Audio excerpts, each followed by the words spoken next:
പുതിയ കണ്ടം ശ്രീമദ് പരശിവ വിശ്വകർമ്മ ക്ഷേത്രത്തിൽ സർവൈശ്വര്യ വിളക്ക് പൂജ നടന്നു.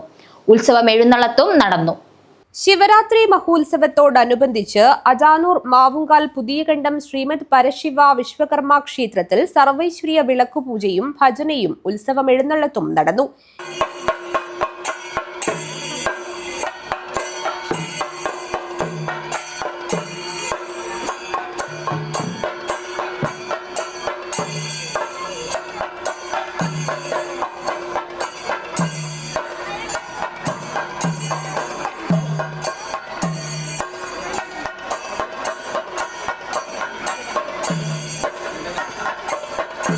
ക്ഷേത്ര നവീകരണത്തിന്റെ ഭാഗമായി ഗുരുമഠത്തിന്റെയും തീർത്ഥക്കുളത്തിന്റെയും നിർമ്മാണ പ്രവർത്തനങ്ങൾ മെയ് മാസത്തിൽ നടക്കുന്ന പ്രതിഷ്ഠാദിന മഹോത്സവത്തിന് മുൻപായി പൂർത്തീകരിക്കുന്നതിനുള്ള പ്രവർത്തനങ്ങൾ ക്ഷേത്രത്തിൽ നടന്നുവരികയാണ്.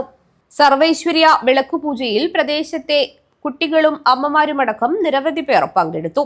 News bureau, Kanhangad.